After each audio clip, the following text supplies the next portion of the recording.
subscribe to my channel.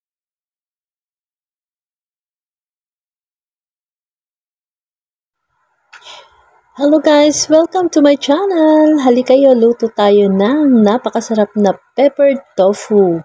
Ayan, tignan nyo po. At napaka-easy lang po itong lutuin. So tara na guys, at akin po ibabahagi sa inyo kung paano ko ito lutuin.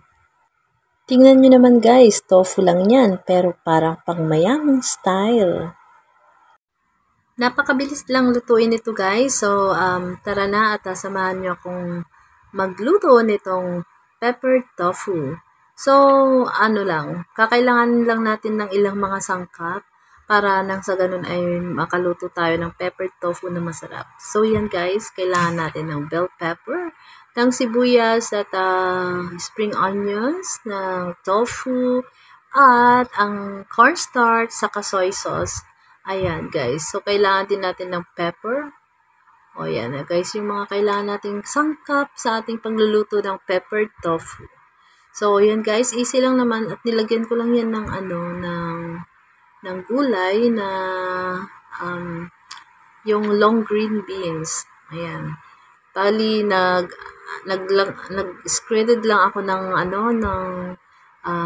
ng bawang saka luya, and then nag-chop din ako ng sibuyas. So, ayan guys. Actually, kailangan natin dito ng shallots. Kaya lang, wala akong available na shallots. Kasi parang mas masarap yata yung lasa nun. But, anyway, wala akong shallots. Kaya, ayan na lang. So, guys, mag-init na tayo ng pan. And then, ipiprito natin, ipapry natin yung tofu na coated sa cornstarch. Ayan. So, painitin lang natin ang ating pan para nang sa ganun ay makapag-fry na tayo. Huwag po nating hayaang mainit na masyado yung ating oil para hindi po masunog kaagad yung ipa-fry natin na tofu. So, ayan guys, bali ilalagay ko lang ito sa medium heat ng apoy ng ating stove. Nang sa ganun ay hindi po siya masyadong malakas at hindi po masunog agad yung ating ipa-fry na tofu. Kasi naka-coated sa cornstarch. So, yan po ang ating cornstarch. At i-coat natin ang tofu para nang sa ganun ay ma-fry na. Napaka-easy lang to guys, nung una kong matikman to, parang yung lasa niya ba masarap at hindi siya nakakaumay. So, one day, trinay ko siyang iluto. So, parang kakaiba. Parang maganda, napaka-elegante nung dating ng food. Na kahit tofu lang pala, magagawa mo ng ganun kasarap. So, yan guys. Simple lang naman ang mga ingredients nito. So, yan. I-fry natin. Excuse me. I-fry natin yung tofu. Ganyan lang po kadali guys. Huwag lang natin sobrang laksan yung apoy para hindi po masunog. So, yan.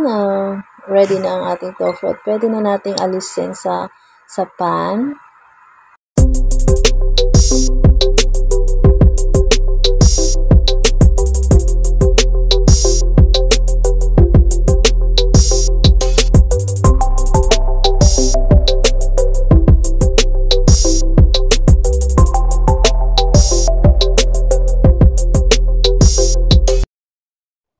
So, ayan guys, hanguin na natin ang pina-fry nating tofu. Ayan. Then, ulitin lang natin yung process.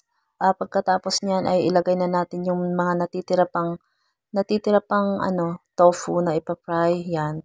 So, pagkatapos niyan ay pwede na tayong maggisa.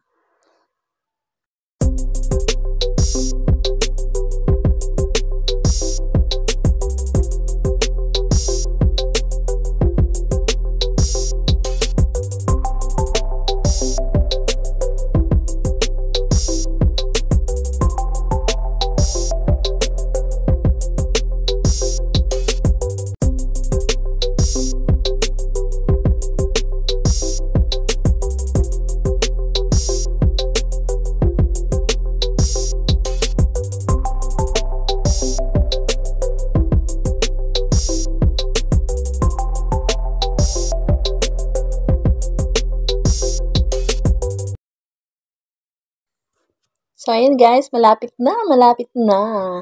So, same pan, dyan na rin po tayo magigisa kung saan natin na-fry yung ano. Tinagdagan ko lang yan ng kaunting oil.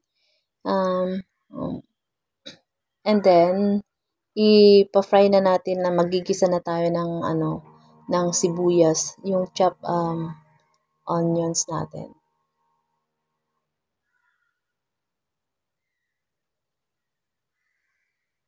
As usual, hindi po natin kailangang laksan yung apoy ng ating pan. Ayan po. Medyo ano na, mainit na kasi yung ano natin. So, diretso lang yan. Napakadali po talaga itong lutuin lang. At pag naamoy nyo na yung aroma ng ano, ng sibuyas, bawang at luya, and then pwede nyo ng ano, ilagay din yung gulay.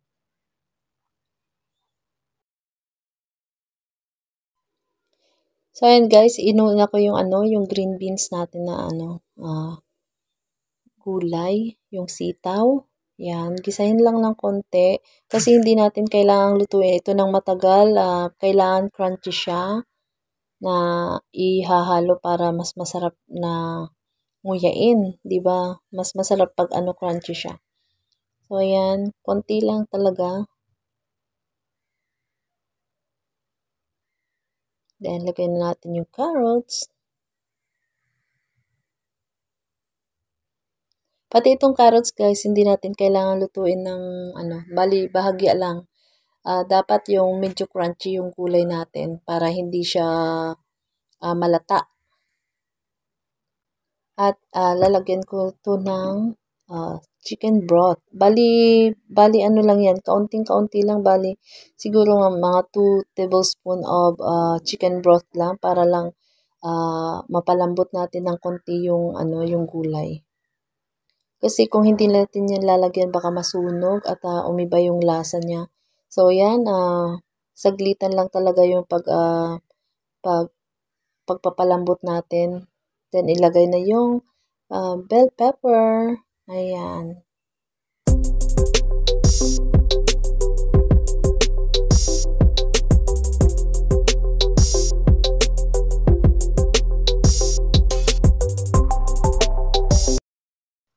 At ayan guys, ito naman yung tofu na ating na prinito kanina sa kaunting oil. So yan, ihahalo na natin.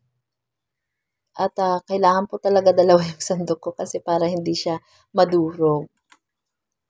So yan, tignan nyo na lang guys yung mga procedures na ginagawa ko dyan. Ano, easy lang naman. Hindi naman ito gaanong mahirap lutuin. At hindi siya complicated. Yan nga po pala yung dinisolve kong cornstarch sa soy sauce. Tapos nilagyan ko yan ng konting, 1 teaspoon ng sugar, brown sugar. So, yan. At yan kasi pag nilagyan natin ng cornstarch guys, yan yung magpapakintab sa tofu. O, di ba? Tingnan nyo guys. Pero yan medyo kasi parang dumikit yung natin sa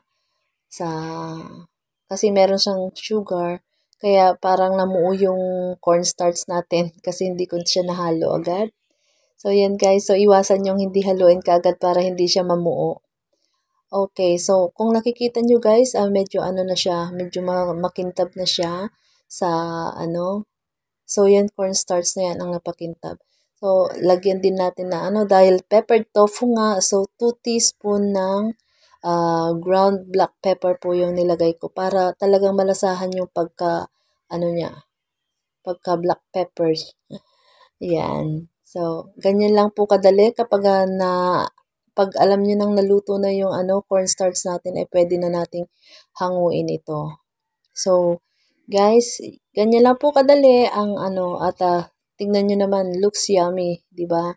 So guys, bago matapos ang aking video, gusto ko lang mag-shout out sa mga kasamahan ko diyan, sa lalong-lalo na sa PNCM namin, PNCM team.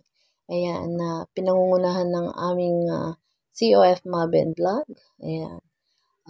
Ang mga kasamahan ko, the rest ay mega love shout out sa inyong lahat. Shout out Team PNCM. Ayan, at sa mga sumasali po at nagsusuporta din sa amin sa team ng PNCM, maraming salamat guys to all of you. At sana po ay hindi po kayo magsawang sumuporta po sa amin, lalo na din sa sa mga content ko po. Maraming salamat at sana po ay huwag kayong magbabago. Ayan, at ready naman po din ako makipagsuportahan sa inyo, guys. Shout out na lang sa inyo lahat ng PNCM team. Alright, yan, naluto na guys. Okay, ready na ang ating black pepper tofu na napaka-eleganteng tingnan at napaka-sarap ng lasa niya. Promise, try nyo po itong lutuin at sundan nyo na lang po yung mga procedures na pinakita ko po. So, maraming salamat guys. God bless you all. So, ayan guys, ilalagay na natin sa serving dish natin at syempre, ready to serve na yan. So, ayan guys, lalagyan ko yan ng konting garnish na spring onion sa ibabaw para mag-looks elegant siya talaga na tignan. So, syempre, hindi po mawawala ang tiki man time. Ayan. So, ready na ang pagkain ni Inday. So, ayan, kain-kain na. Syempre, may kausap dyan si Inday, kaya medyo nagpapakyut. So, ayan guys. Sige, kain lang. Magpakabusog ka. Ayan. So, binibilisan na para, madaling matapos at madaling maubos. Oh, di ba? Pangiti-ngiti, patawa-tawa. Kasi may kausap si ate dyan. Huwag na lang kayo magulo. Okay? So, bye-bye guys. Sana ay nag-enjoy kayo sa panonood ng aking mga videos. Bye-bye. Thank you everyone. God bless you all.